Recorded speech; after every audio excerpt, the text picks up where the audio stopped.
चिड़ी चोंच भर ले गई, नदी न घट्यो नीर, दान दिए धन घटे नहीं, यूं कह रहे साहिब कबीर। परमात्मा अपना साइन कर रहे हैं इस वाणी को बोल करके, कह रहे साहिब कबीर कि दान करने से धन नहीं घटेगा, ये नियम है परमेश्वर का। और दान सुपात्र को करे। गुरु बिन माला फेरते, गुरु बिन देते दान, गुरु बिन दोनों निष्फल हैं, चाहे पूछो वेद पुराण।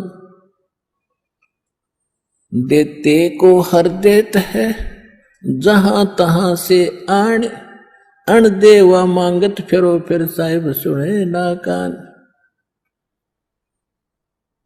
अब परमात्मा ने एक भूमिका करके दिखाई हमारे को कि साईं इतना दीजियो जिसमें कुटुंब समावे, एक धानक, एक जुलाहा, सुबह से लेकर शाम तक एक बारीक बारीक तार इकट्ठे करके धागे और कपड़ा बुनता है।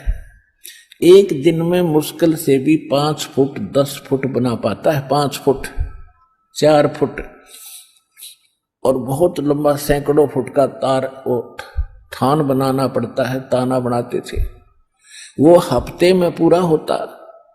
उसकी जो मेन ताना मालिक को मिलता, उसमें से अपने परिवार के लिए जो आवश्यक सामग्री थी, खाद्य पदार्थ लाते और शेष बच जाते, उसको सत्संग और भंडारा में लगाया करते थे।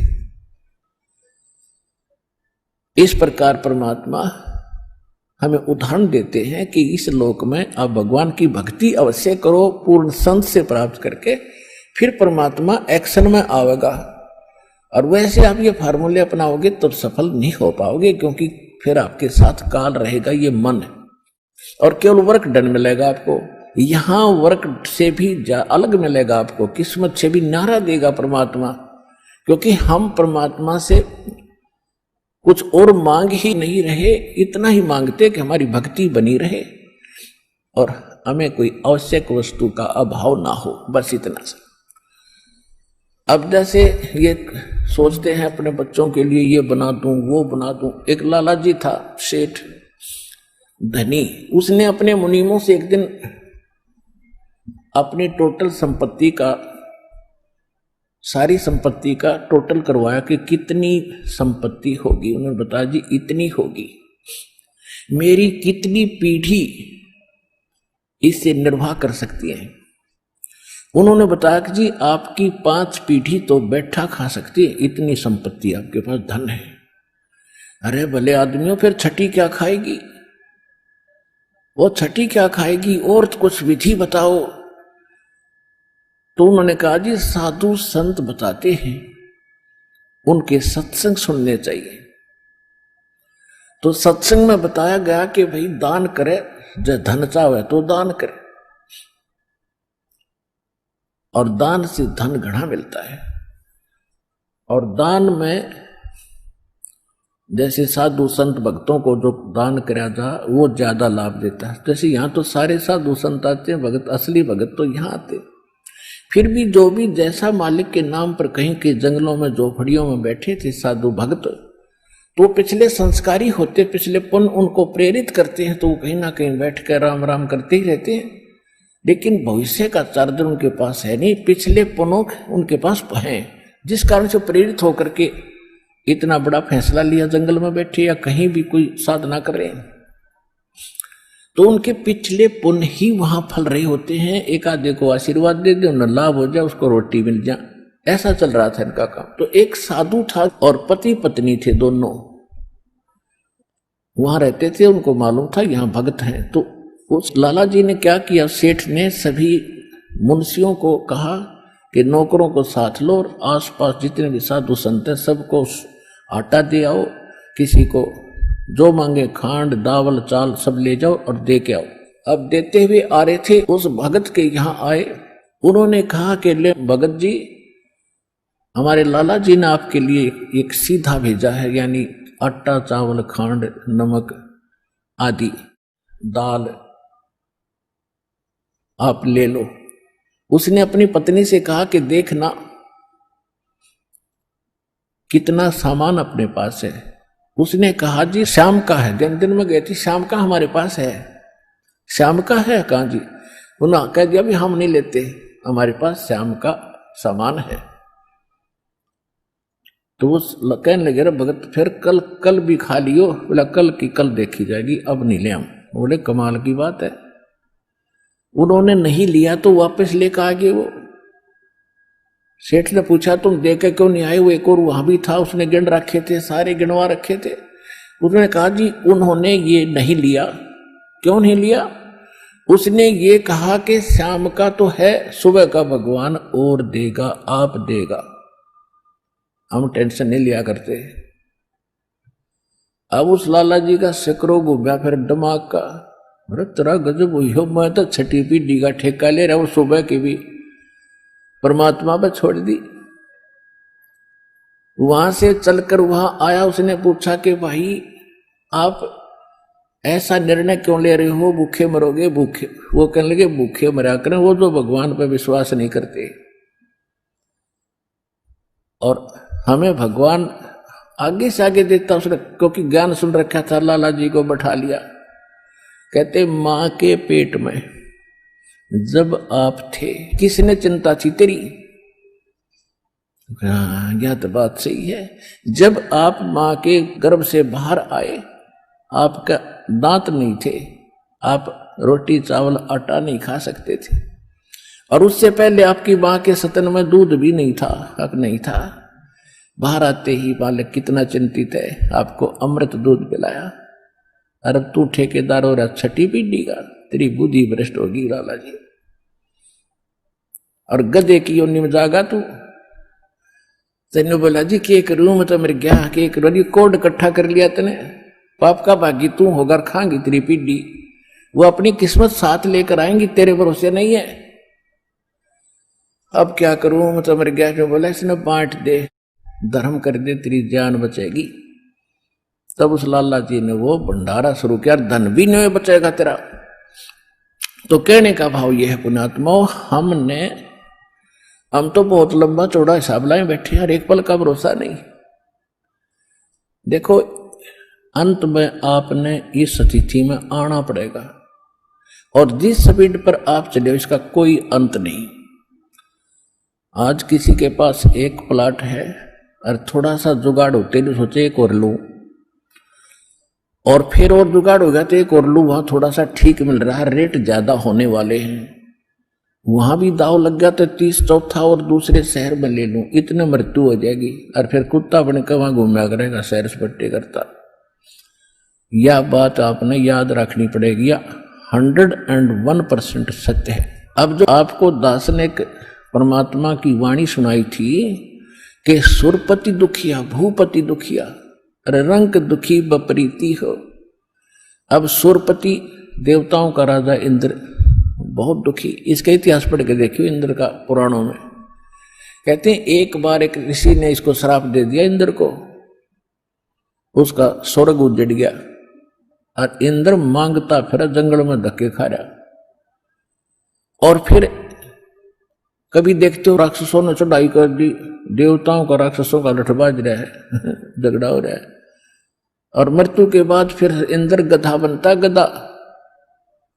तो यहां कहते सुरपति दुखिया भूपति, सारी पृथ्वी का राजा भी दुखी, और रंग दुखी बप्रीति हो, निर्धन तो स्वाभाविक दुखी, उस पर सारी आपदाएं आती ही हैं जब तक वो भगवान की शरण में नहीं आता। जब वो परमात्मा की पावर से जुड़ जाता फिर रंग हो और चाहे राजा हो, परमात्मा तो उनको सब अपने हिसाब से डील करेगा। फिर परमात्मा कहते हैं कहे कबीर और सब दुखिया, एक संत सुखी मन जीती हो। अब आपने मन जीतना पड़ेगा, आपने मन जीती बनना पड़ेगा। कैसे? जैसे एक रंका और बंका नाम के दो पति पत्नी भगत थे, और परमात्मा आए हुए थे। परमात्मा क्या करते हैं, आपको वेदों से भी प्रमाणित किया है कि जब चाहे कहीं पर भी एक साधु संत रूप बनाकर वो कुछ समय उस क्षेत्र में रहा करके क्योंकि वहां उनकी कुछ पुण्य आत्मा होती थी, उनको फिर से चार्ज करते थे, ज्ञान सुनाते थे, माया से हटाते थे और भक्ति में जोड़ के उनके पुण्य कर्म बना के वहां से अंतर्ध्यान हो जाते थे। और उसी समय नामदेव जी महाराष्ट्र के अंदर नामदेव जी छिप्पी जाति में ये भी प्रकट थे। ये पहले ओम नाम का जाप करते थे। ये पिछले जन्म के पुण्यकर्मी प्राणी ही होते हैं जिनमें बचपन से ही परमात्मा की तड़प होती है। तो ओम नाम का जाप करते थे ओनली, और उस समय भी उन्होंने काफी चमत्कार दिखा दिए थे। लेकिन फिर परमात्मा आए और उस प्यारी आत्मा को समझा कि इस ओम से ऊपर एक और मंत्र है। अकेले ओम का मंत्र तो इस ब्रह्म का है, और इस जेल से छूटने के लिए 3 मंत्र का जाप है। ओम तत् सत, और तत् और सत ये सांकेतिक है। अब नामदेव जी को काफी मालिक ने समझाया, तब उनकी समझ में आई। फिर उनको सतनाम दिया, यानी दूसरा मंत्र भी साथ दिया। फिर वो उसका जाप करने लगे। अब गरीबदास साहिब जी ने बताया कि नम छिपा ओम तारी, पहले केवल ओम में लौ लगा रखी थी, ओम में लगन थी और कोई जाप नहीं करता था। और पीछे सोहम भेद विचारी, बाद में उन्हें सोहम का ज्ञान हुआ। और सार शब्द इन दोनों से ऊपर है, सोहम ऊपर और है, सत्सुकृत एक नाम गरीबदास जी ने अपनी वाणी में लिखा है।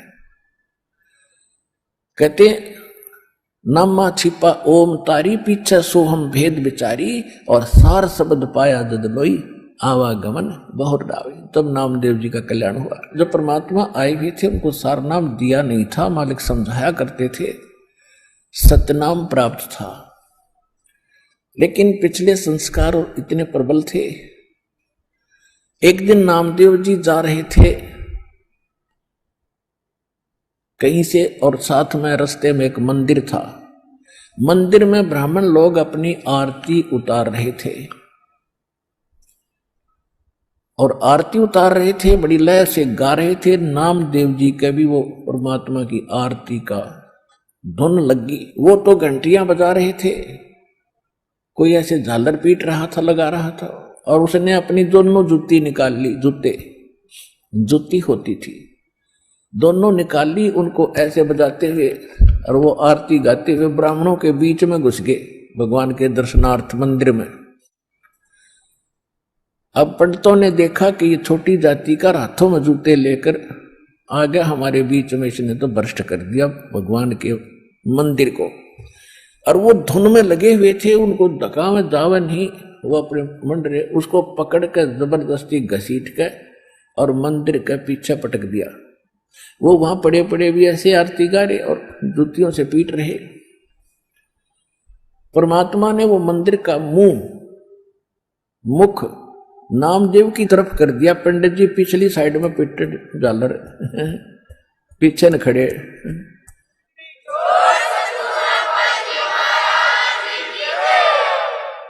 अब नामदेव जी चले गए रंका और बंका, और एक उनकी लड़की थी वंका। नामदेव जी रंका और वंका के घर अधिक जाते थे, क्योंकि वो भी परमात्मा के शिष्य थे। जब परमेश्वर साधु रूप में वहां आ रहे थे, गुरु रूप में रहा करते थे। अस्थायी सटे उनका कुछ समय का था वहां पर। तो जो ही वो उस रंका बंका के घर गए नामदेव जी, और वो लड़की उन भक्तों की, रंका और बंका की, एक पट्टी तैयार करे थी, जैसे अपने देसी औषधि बना के हल्दी कूट के तेल में पका के।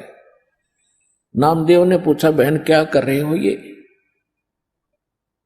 वो कहने लगी, भाई तेरे खोदे हुए खड्डे आंट रही हूं। अब मैंने क्या कर दिया कि भाई तू कतई नहीं मानता, भगवान गुरुदेव जी कितना संकेत करते हैं, भाई तुम अपनी यहां हंगा मत दिखाया करो, अपनी शक्ति का प्रदर्शन ना करा करो, थारा भट्ठा बैठ जाएगा। पर भाई तुम बाज नहीं आता। और भक्तों की इज्जत रखने के लिए भगवान को दुख उठाना पड़ता है। तेरे को क्या जरूरत थी वहां उस मंदिर में घुसने की। और जब तेरे को बाहर पटक दिया ना भगवान की इज्जत का, तेरी इज्जत नहीं भगवान की इज्जत थी वहां पर। भगवान का नाम लेनिया नहीं रहे वो कोई, सबको पता था कि उसका भगत है, उस गुरु का परमात्मा नाम बदल कर वहां रह रहे थे। और क्या बनती बेरा तुझे, तेरे को जरा सी लगती है तू आंख नहीं खोलता। और परमात्मा ने तेरा मंदिर फेरा ना, उनके हाथों के चोट लागी, हाथ लाल हो गए, उनके जख्म हो गए भाई। गुरु बता रहे थे मेरे तीन बेटी, वो मानता को ना बहुत बार समझा लिया, आज उसने ऐसे ऐसे कर दिया और मैं वहां गया था उसका मंदिर फेर के आया हूं भक्ति की इज्जत रखने के लिए। और गुरु जी का हथम जख्म हो रहे हैं, चाल दिखाऊंगी। अब वो लेकर गए, पट्टी बांधी, नामदेव पढ़कर तरुणों में रोने लग गया, महाराज मेरे से गलती होगी। बेटा भक्ति भाव में गुरु जी के आदेशानुसार चलना चाहिए आपने, जी आगे से ऐसी कोई गलती नहीं करूंगा, मेरे से माफ करो। अब उसको आगे भी पढ़ाई पढ़ानी थी, ये यहां इसको रोकना जरूरी था, अगले भक्ति देनी थी, सारनाम देना था। इन बकवादों में सारनाम थोड़ा ही फलेगा। चुप हो गया, अगली नहीं गलती करूंगा आगे